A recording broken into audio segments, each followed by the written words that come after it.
looks like my face is on fire. It probably is. The sun, it's the first time we've seen the sun. You would be fooled by looking outside that it's the middle of summer, but it's not. It's literally the first few days of March. In fact, it was the first day of, I don't know if I can say it, meteorological spring. Yeah, something like that. You say it. Meteorological. No, I can't say it. Oh, it's first day of spring, but Yeah. thingiologically, not actual spring. But don't be fooled by the sun. No. It's very cold out there. It's only about 4 degrees Celsius out there, whatever that is in oldie worldy Fahrenheit.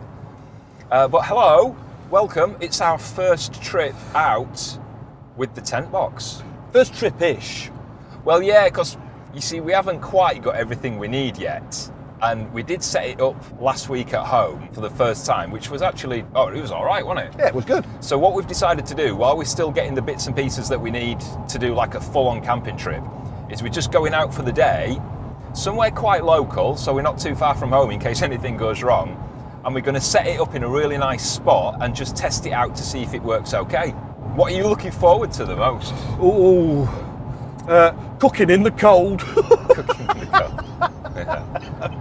I'm looking forward to like that feeling of being alone. Yeah. Do you know what I mean? Nice peace. Yeah, Quiet. just like the wind and the water and the wolves. Wolves! Ow! I hope there's no wolves. Skinny dipping in all the locks and the sea. Are you mad? Yeah, I am mad. I've got a certificate to prove it. And trying your camping stove cooking, of course. Oh, of course, yes. And you might be asking why the dogs aren't with us today. It's very quiet in the back. Because they're not. Because they're not. They're staying with a friend. Because it's the first time that we're going out with the TentBox, we want the minimum amount of stress possible. And keeping an eye on the dogs while we're trying to set the TentBox up isn't conducive to a stress-free day. No. So they are staying with a friend. They'll be with us next time. Yeah. So where are we going then? It's a secret.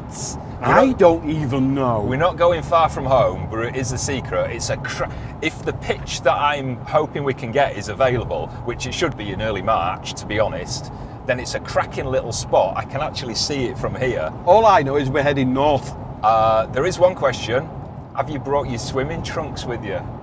Absolutely not. I wouldn't swim in that in the summer, never mind March.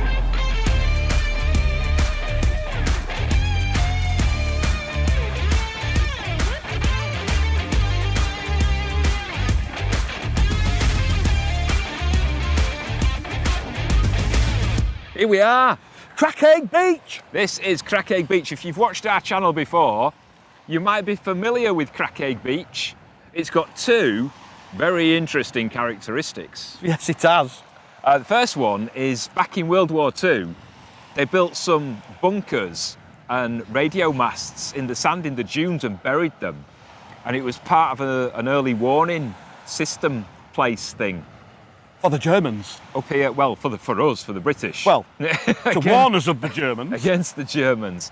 And the bunkers are actually still there. You can see them dotted along the beach, actually about a mile or so up the coast. I didn't go in them. I did go and have a look, and they're a little bit creepy. There might be monsters in there. The second characteristic is that, well, this part of Crakaig Beach, because it's actually in two parts, Loth Point, which is at the end, is like a little bit of a rocky outcrop. And on the eastern side of that is like a big public beach, which is for the campsite, which is very popular in the summer.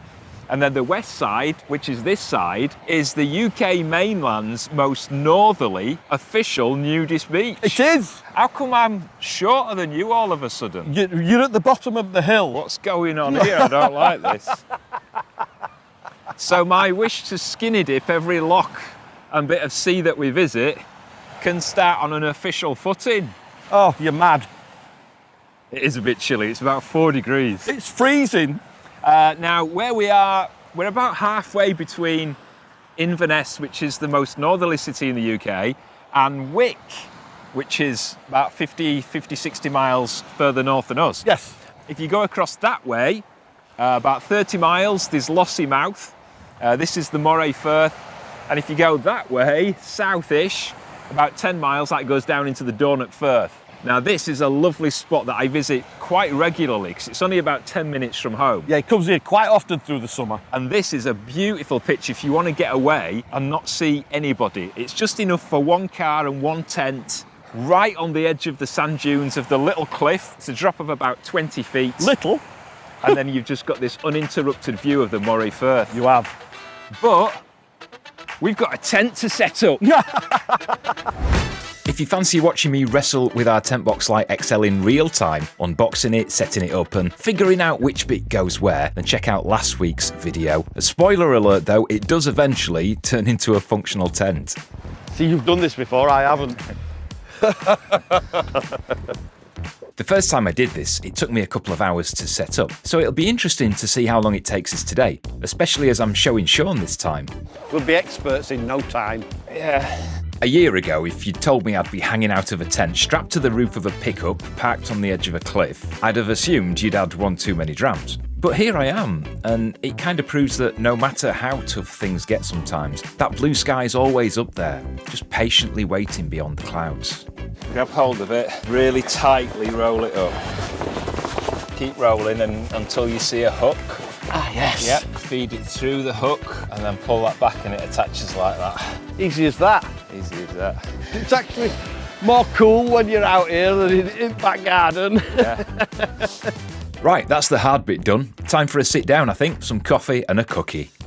Some absolute legends sent us this table and chairs, and we're absolutely chuffed. They're surprisingly sturdy, they fold down smaller than Sean's patience in a queue, and they weigh less than one of Ollie's giant poos.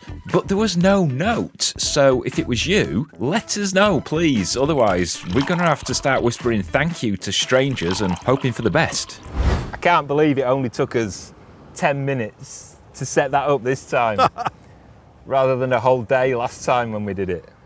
Yeah, but that was the first time though, wasn't it? Yeah. We could do with an awning.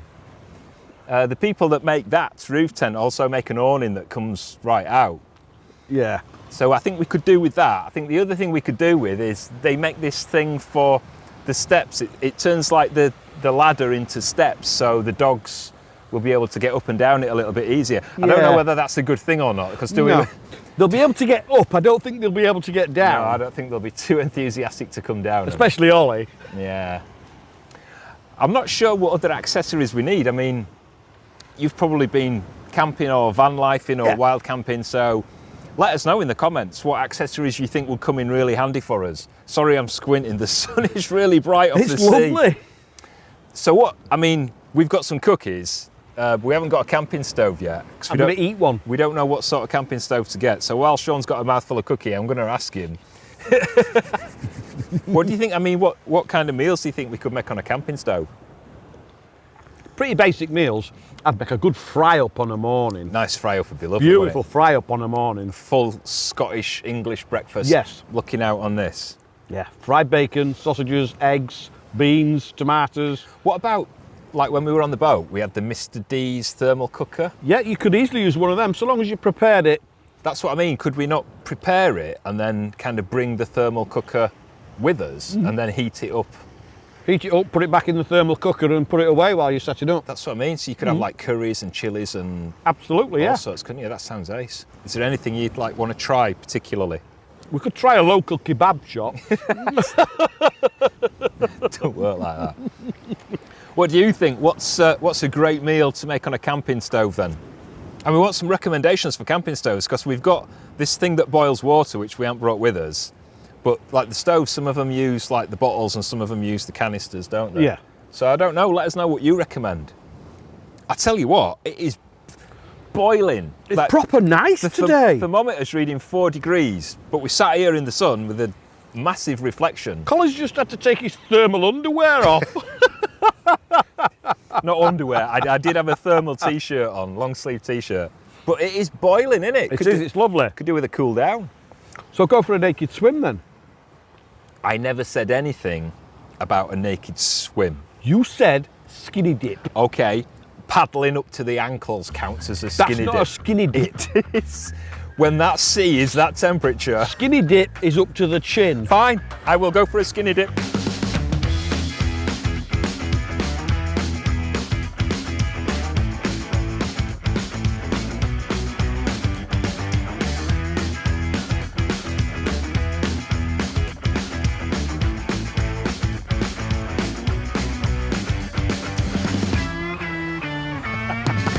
You're absolutely mental. It's actually not that cold. It's not that cold at all. It is like bone-chillingly freezing, but it's not that cold.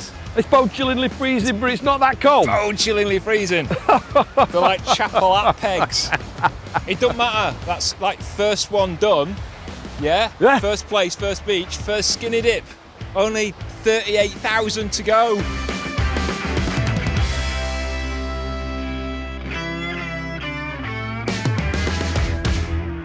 Tell you what, the view from our house is all right. I quite like this one a little bit more though. Yes, so do I. So, based on what we've done, do you think we're ready to go a little bit further afield? Can we go tomorrow? No. It's a bit cold. We still need... I'm actually not cold at all. I'm freezing. I'm not cold. When I got out the water, he's like, oh, it must be freezing. I'm like, no. We do need some more bits before we can go. We need the camping stove, for sure. Yes. We need some bedding for in here, because this is just a mat. Well, it's like a memory foam, but it's only about a couple of inches thick, if that. Yeah. So I think we need something else to make it more comfortable. Like a topper. Yeah, and then some proper bedding. And then we need the steps for the ladder so that the dogs can climb up, can get up and down. And then whatever else you think. I mean, what have we forgotten? We're bound to have forgotten something. Long johns. You're always telling us what we're doing wrong, so come on, we're actually giving you an invitation. Yeah, you've got the opportunity now. Tell us what we've missed. I'll still block you. We've still got some things on us Amazon wish list that we haven't got yet. And there's like little things from like a couple of quid up to, I don't know, 78 grand. 78 grand? There isn't. Is that a house? So if you want to get some and get your name mentioned on a vlog, I think there's a QR code on the screen. Or there's a link in the video description, if not. Yes. I'm actually pleasantly surprised.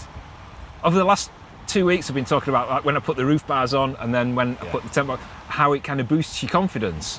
Yeah. When you do things and it works out. And to kind of just drive in, I mean, we know this spot anyway. Yeah, we do. It's one of my favourite spots. To just drive in and literally get the tent up and running within 10 minutes. It was amazing. It's brilliant. But now we've got to put it away again. That's the difficult part. I don't know about you, but I always get ridiculously attached to places. Like full-on emotional meltdown levels of attached. Every time we've moved house, I've had to be practically pried off the banister, wailing like some Victorian widow. When we left Silver Fox, I cried for hours. And now, even though we've only been at the beach for a few hours, I'm already feeling tragic about packing up. Someone fetch me a tiny violin. Need a hand with anything up there? Not yet. Moving on is hard, but apparently so is living in a tent forever. Leaving places you love might be tough, but I'm just lucky to have Sean and the dogs. And as long as I've got them, every moment's worth soaking up, even if they have to drag me away sulking.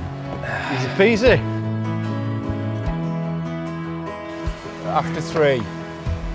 1, 2, 3.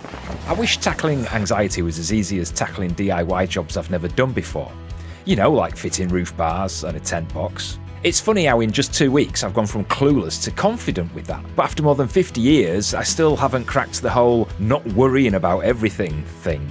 The older I get, the more I realise that some things in life can't be fixed. There is no magic cure. Sometimes the only thing you can do is accept yourself, faults, foibles and all. That all sounds lovely in theory, but if you're anything like me, you're always searching for that elusive silver bullet. Maybe, just maybe though, learning to appreciate moments like this is that silver bullet. Or at least a really good distraction.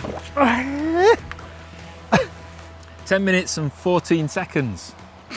14 seconds. You didn't even time it. 14 seconds is... Oh, come on, we know each other better than that. 14 seconds is important to some men. That's all they can manage. I am not talking about 20-year-old me before you all start. So what have you learnt from today? That we need to do it in warmer weather. I don't know what he's talking about. I'm freezing. I am absolutely fine, and I've been in that. No, I'm not going in there. I could do it in the winter.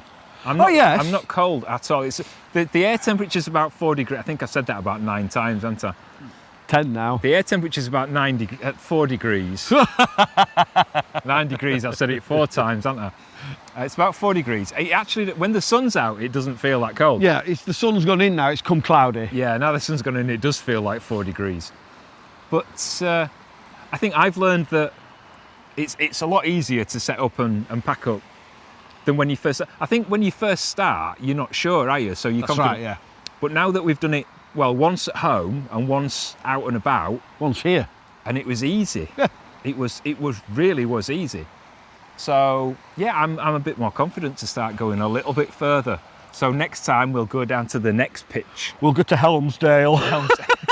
Helmsdale Harbour. I hope you've enjoyed your little trip with us. We haven't gone far, but No. baby steps. Baby steps, yes. It's like the baby's arm you passed this morning, wasn't it? Yeah. It's a good job we ain't got a camping toilet. Oh my word. I don't think there'd have been a compost bin big enough for that turd. You can't say that word. Turd. I hope you've enjoyed your little trip out with us. We'll be back soon with more. If you want some exclusive content, just join us on Patreon or become a YouTube member, and there's loads of little bits and pieces. Sometimes you get early access to videos as well. What? Sometimes. All right, if you're not subscribed, subscribe to the channel and click the buttons and the bells and whatever else. Does a whistle as well? Whistles and fireworks and all that malarkey.